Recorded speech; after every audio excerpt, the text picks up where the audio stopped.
Tyrod Taylor in, Justin Fields out. We'll break everything down. But before we get into that, welcome back, everybody, to the Turn Up the Jets YouTube channel. As always, Joe Skirter, your host. Please subscribe to the channel if you have not already. I appreciate all the support. Like the video if you've actually liked it. And you could also follow me on social media platforms such as on X and on Instagram at Turn Up the Jets, all one word. Aaron Glenn wasted no time. Right away on his Wednesday press conference, has announced that Justin Fields will be out week 3 versus the Tampa Bay Buccaneers due to the concussion that he suffered back in week 2 versus the Buffalo Bills in the fourth quarter.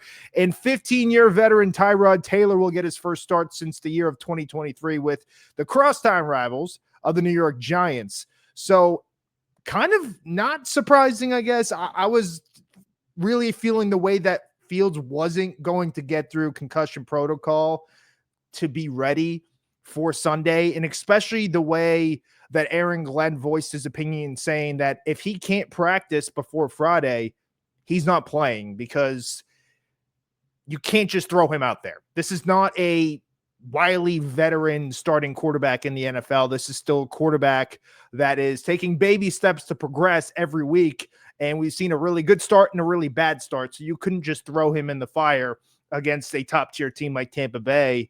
So they go with the veteran here, and they wasted no time. It obviously was evident that Justin Fields was not going to be able to practice until Friday, or if at all. Friday's a walkthrough anyway, due to the NFL protocol. So they're just going to go right with Tyrod. So this is interesting. We all know Tyrod got a microscopic surgery in the offseason, missed most of training camp.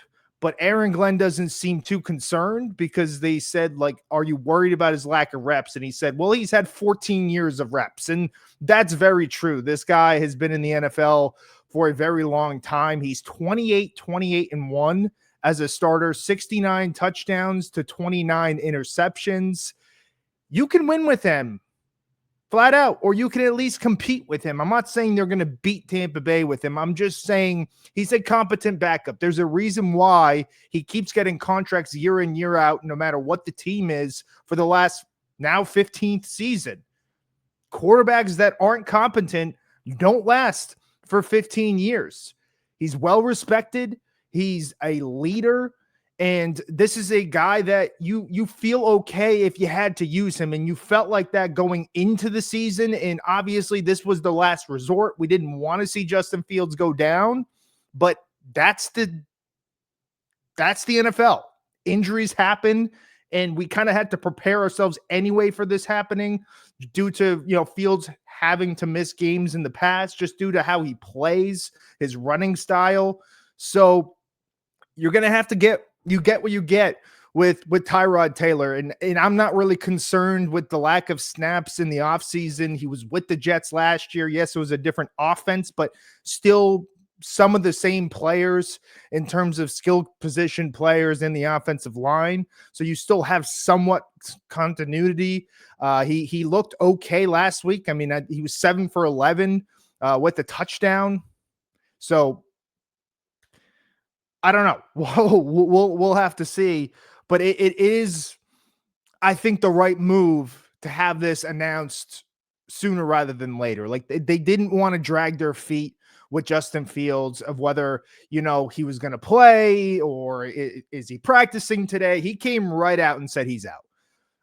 The other injuries, Jermaine Johnson, they haven't ruled him out just yet, and that's an injury that we're obviously having to monitor because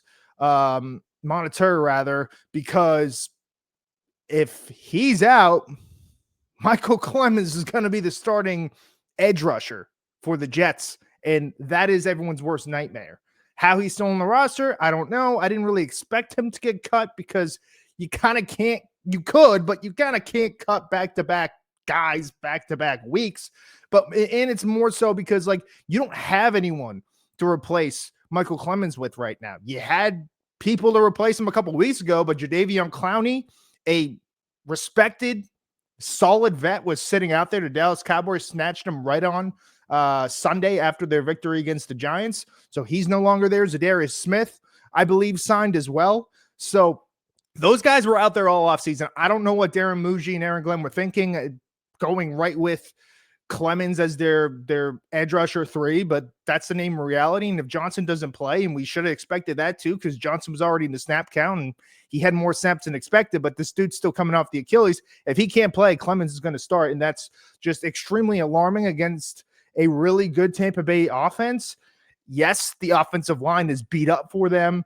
They were playing without both of their starting tackles last week. Tristan Wirfs may be back this week. I'm not 1,000% sure, but other than that, Tyrod Taylor is the starting quarterback for the Jets, and it's going to be something interesting to watch. I'd say this is going to be a different offense, and whether that's to the advantage of the Jets or not, because you don't really see it on tape for the first 2 games with Justin, but it's going to be a different type of offense.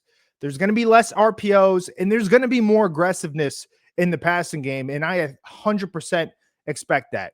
Tyrod, throughout his career, he likes to push the ball downfield. He likes to take the chances. Sometimes it works for him.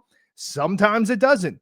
That's the name of the game, especially being a journeyman type quarterback. You see these journeyman type quarterbacks, they take more risks than a guy like a Justin Fields, who's just getting his feet wet in the NFL and trying to prove that he's a starter. Tyrod knows what he is. Tyrod isn't fighting to be a starter in the NFL anymore. He's 36 years old. He knows his role. He's really good at it. But when he has the opportunity, he is going to, be aggressive and kind of play his game, because that might be the only opportunity he has.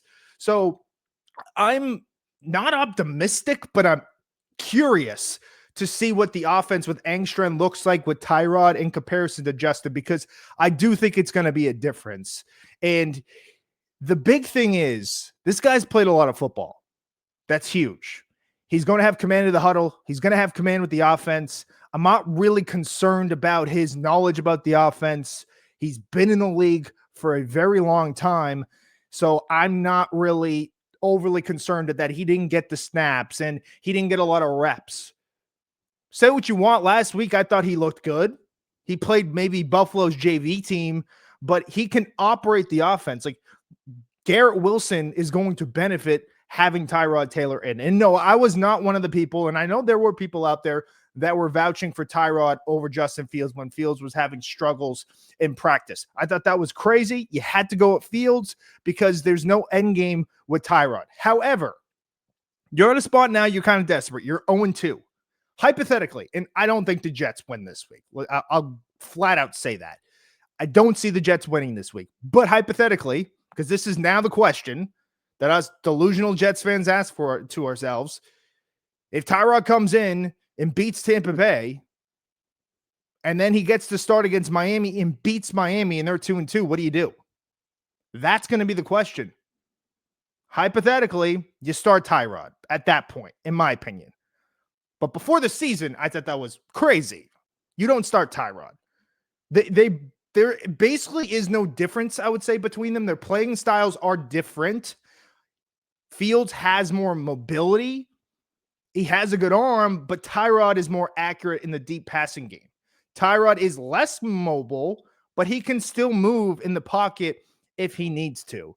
He's going to be the guy that makes maybe these throws that are off script. Like, I think there's more of a chance you see that with Tyrod, just because he's been in the league for so long, and then that aggressive style is just how he's played throughout his career. I don't see him running a lot. He's 36 years old. I don't see a lot of, like I said, RPOs directed towards him, or for him rather, but I do see him playing his game, and you have to stay with him if he plays well. If he plays well and they lose, I think they go back to Fields.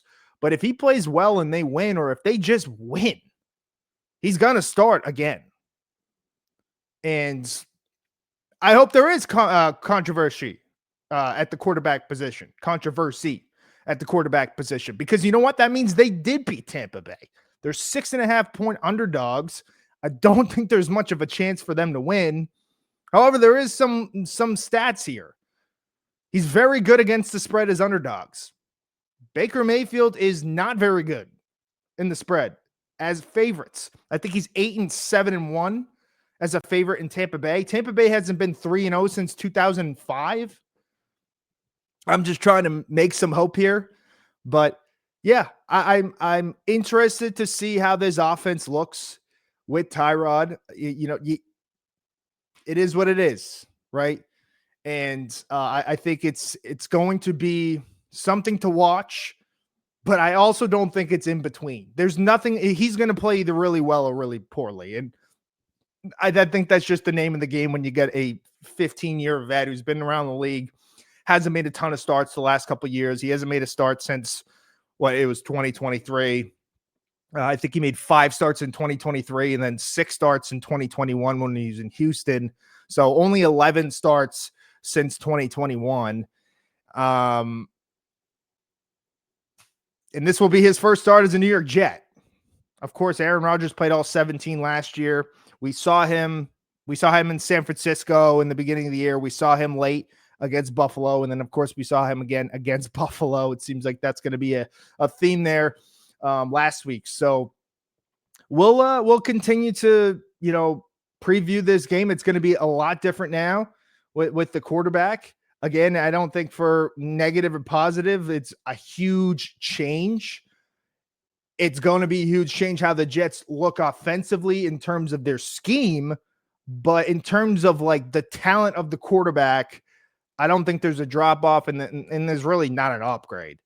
So we'll continue to preview. I will get that preview for the Tampa Bay Buccaneers game probably out by Friday. Like I said, I'll be traveling again to go to the game in Tampa. So the recap's not going to be it's probably going to be probably on Tuesday. As I get back on Monday, it's going to be too crazy. Unless the Jets somehow win and I'm pumped up and I go in and record an episode right away. But I'm not really expecting to be satisfied. I'm expecting Friday and Saturday and the tailgate Sunday to be the best parts about my weekend.